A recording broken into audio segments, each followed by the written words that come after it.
مرزا غالب کی ایک بہت مشہور اور خوبصورت غزل جسے محمد رفیع، لتا اور نسیم بانو نے بھی گایا ہے کہ ذکر اس پری وش کا اور پھر بیاں اپنا۔ پری وش یعنی جیسی پری جیسی ہو، وش الٹ ہو جاتا ہے زہریلا، تو غالب کہہ رہے ہیں ذکر اس پری وش کا اور پھر بیاں اپنا۔ ایک تو پری جیسے چہرے کا ذکر ہو اور پھر ہمارا انداز بیاں ہو تو کیا ہو جاتا ہے سنانے والے پہ۔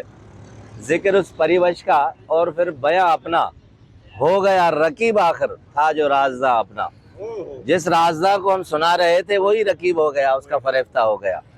ذکر اس پریوش کا اور پھر بیاں اپنا، ہو گیا رقیب آخر تھا جو رازداں اپنا۔ بہت خوبصورت مصرع ہے کہ دے وہ جس قدر ذلت ہم ہنسی میں ٹالیں گے، دے وہ جس قدر ذلت ہم ہنسی میں ٹالیں گے، بارے آشنا نکلا ان کا پاسباں اپنا۔ پاسباں جو ان کے دروازے پہ بندہ کھڑا ہوا ہے وہ ہمارا آشنا نکلا ہے۔ اب ہمیں کوئی فکر نہیں ہے، اگر اس کے در پر جائیں گے وہ جتنی بھی ذلت دے ہم ہنسی میں ٹال کر اپنے اس پاسباں کو کہیں گے تو یہ تو ہمارا دوست ہے، ہماری مذاق چلتی ہے۔ دے وہ جس قدر ذلت ہم ہنسی میں ٹالیں گے، بارے آشنا نکلا ان کا پاسباں اپنا۔ ذکر اس پریوش کا اور پھر بیاں اپنا۔ درد دل لکھوں کب تک جا کے ان کو بتلاؤں، میں کب تک اپنا درد دل لکھتا رہوں گا، انگلیاں اس طرح ہوتی رہیں گی اور قلم پہ کیا کیا ہوتا رہے گا۔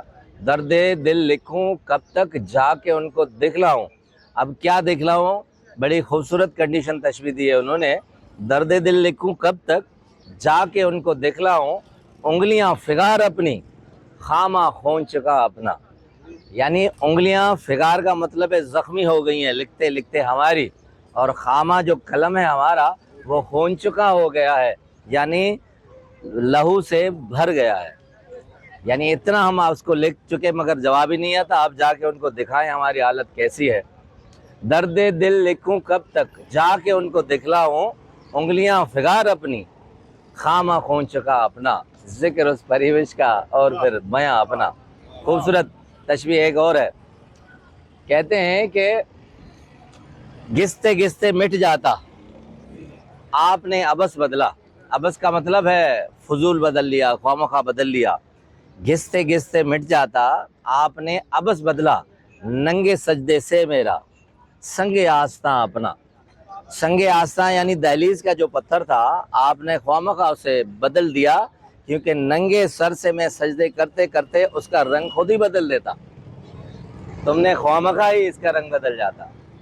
گھستے گھستے مٹ جاتا آپ نے عبث بدلا، ننگے سجدے سے میرا سنگ آستاں اپنا۔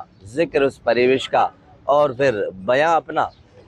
مقطع بہت خوبصورت ہے۔ ہم کہاں کے دانا تھے، ہم کہاں کے دانا تھے، کس ہنر میں یکتا تھے۔ دنیا میں جتنی بھی مصیبتیں آئی ہیں وہ عقل مند اور ہوش والوں پہ آئی ہیں، بے وقوف پہ کوئی بھی سزا عائد ہوتی نہیں۔ ہم کہاں کے دانا تھے، کس ہنر میں یکتا تھے، بے سبب ہوا غالب دشمن آسماں اپنا۔ ہم جب عقل مند ہی نہیں تھے، کسی ہنر میں ماہر بھی نہیں تھے، پھر بھی آسمان نے ہمارے اوپر بجلیاں کیوں گرائی؟ وہ تو بے وقوفے کے اوپر نہیں گرا تھا۔ ہم کہاں کے یکتا تھے، کس ہنر میں یکتا تھے، ہم کہاں کے دانا تھے، کس ہنر میں یکتا تھے، بے سبب ہوا غالب دشمن آسماں اپنا۔ ذکر اس پریوش کا اور پھر بیاں اپنا، ہو گیا رقیب آخر تھا جو رازداں اپنا۔ بہت شکریہ۔